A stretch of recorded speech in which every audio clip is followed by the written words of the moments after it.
సఖీ కార్యక్రమానికి తిరిగి స్వాగతం. మనం ఒక పనిని ప్రారంభించినప్పుడు చాలా గజిబిజిగా గందరగోళంగా ఉంటుంది.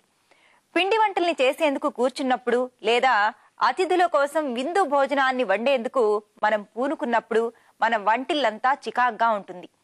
వండిన పాత్రలతో, తరిగిన కూరగాయల చెత్తతో, స్టవ్ మీద చిందిన నూనె మరకలతో చిందరవందరగా మారిన వంటింటిని మళ్లీ తీరిగ్గా సర్దుకునేందుకు చాలా సమయం పడుతుంది.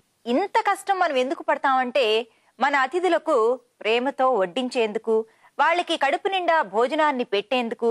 6-7 గంటలు మనం కష్టపడి వంట చేశాక అరగంటలో భోజనం చేసేసే అతిథులు ఒక 5 నిమిషాలు మనల్ని పొగిడినా చాలు, మన శ్రమకి తగ్గ ఫలితం దక్కినట్లు ఆనందిస్తాం. ఈ కార్యక్రమం చూసేయండి, మళ్ళీ మాట్లాడుకుందాం.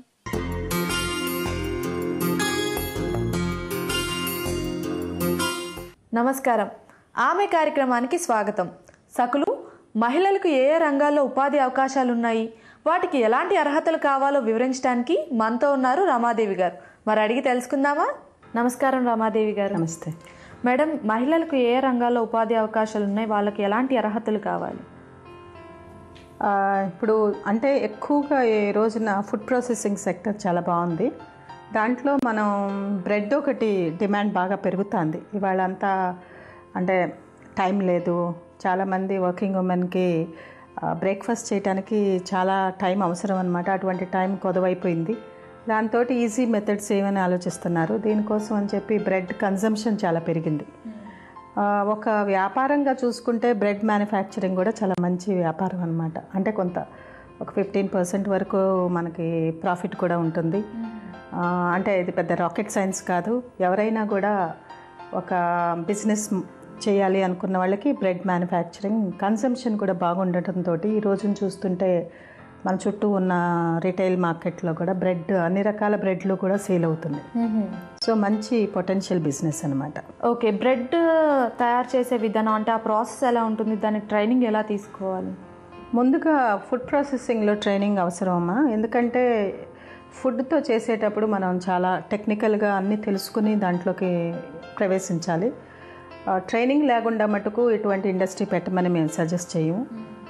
ఎలీప్లో ఈ ఫుడ్ ప్రాసెసింగ్ ట్రైనింగ్ రెగ్యులర్గా ప్రోగ్రామ్స్ జరుగుతుంటాయి. వీటికి సర్టిఫికేషన్ కూడా ఇస్తారు. ఈ బ్రెడ్ అనేది యాక్చువల్గా ఒక ట్రైనింగ్ అంటే వన్ ఆఫ్ ద పార్ట్ అనమాట ఫుడ్ ప్రాసెసింగ్లో. దాంట్లో చాలా నేర్పుతారు. దాంట్లో బ్రెడ్ కూడా చూపిస్తారనమాట. బ్రెడ్, స్నాక్ ఫుడ్ ఇవన్నీ కూడా ఫుడ్ ప్రాసెసింగ్ ట్రైనింగ్లో పార్ట్ ఆఫ్ ఇట్ అనమాట. మా దగ్గర హ్యాండ్స్ ఆన్ ట్రైనింగ్ కూడా ఇవ్వటం జరుగుతుంది.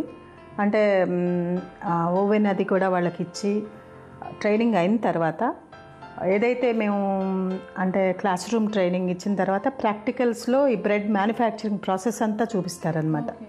సో అది వన్స్ వాళ్ళు 1 వీక్ ట్రైనింగ్ ఉంటుంది. ఆ ట్రైనింగ్ అయిన తర్వాత మొత్తం అంటే వాళ్ళు ఒక ఇండస్ట్రీగా ఎట్లా నడపాలి అనే దానికి అవగాహన వస్తుంది. సో ఈ ట్రైనింగ్ తర్వాత ఇండస్ట్రీ పెట్టుకోవాలని మేము నిర్దేశిస్తాం అనమాట. ఓకే, సర్టిఫికేషన్కి ఎడ్యుకేషన్ బ్యాక్గ్రౌండ్ అనేది ఏదైనా ఇంపార్టెంట్ ఉందా, లేదంటే ఎలాంటి వాళ్ళైనా? యాక్చువల్గా ఈ బ్రెడ్ మ్యానుఫ్యాక్చరింగ్, ఫుడ్ ప్రాసెసింగ్ ఇటువంటి వాటిల్లో అంటే లైక్ ఫర్ ఎగ్జాంపుల్ క్వాలిఫికేషన్స్ అంత అంటే మ్యాండేటరీ కాదు. కాకపోతే 5th క్లాస్ కొంత అవగాహన, కొంచెం వాళ్ళు చెప్పినటువంటి స్పెసిఫికేషన్స్ రాసుకోవటం ఈ అవసరం. కాబట్టి కనీసం 5వ క్లాస్ అన్నా చదువుకొని ఉండాలన్నమాట. ఉంటే బాగుంటుంది. అండ్ ఈ ప్రాసెస్ అంతా అంటే ట్రైనింగ్ పీరియడ్ పూర్తయిన తర్వాత సర్టిఫికేట్ వాళ్ళు పొందిన తర్వాత వాళ్ళకి ఎంత పెట్టుబడి పెట్టాలి, ఎంత లాభాలు వస్తాయి? ఇప్పుడు చెప్పాలంటే ఇది అంటే డిపెండ్స్. మనం అంటే 10 టన్నులు చేసుకునే మెషినరీ ఉంటుంది, జస్ట్ 1 టన్ను మెషినరీ కూడా ఉంటుంది. మన కెపాసిటీని బట్టి ఇన్వెస్ట్మెంట్ ఉంటుంది అనమాట. ఒక 5 లక్షల రూపాయలతోటి ఒక మోస్తరు అంటే యూనిట్ పెట్టుకోవచ్చు. మెయిన్గా కావాల్సింది ఏంటంటే ఈ బ్రెడ్ మ్యానుఫ్యాక్చరింగ్లో ఓవెన్ ఒకటి, తర్వాత ఈ నీడింగ్ మెషిన్ అంటే పిండి కలిపే మెషిన్ అనమాట, అదొకటి, తర్వాత స్లైసరు, అచ్చులు, ఇటువంటి అన్నీ కూడా సామాగ్రి అనమాట. అంటే మెషినరీ.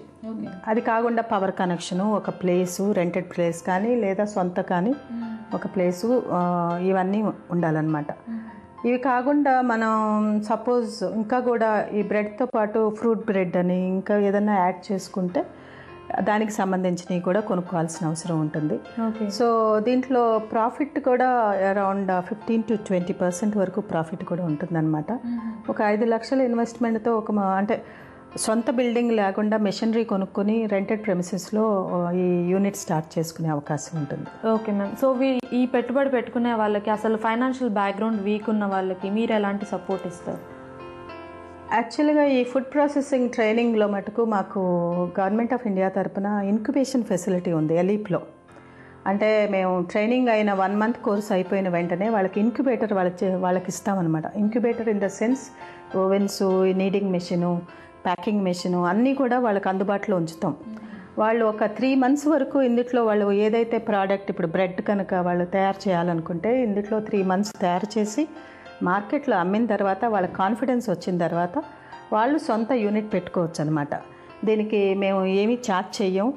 జస్ట్ రా మెటీరియల్ తెచ్చుకొని వాళ్ళ పవర్ బిల్ మటుకు కట్టుకోవాల్సి ఉంటుంది.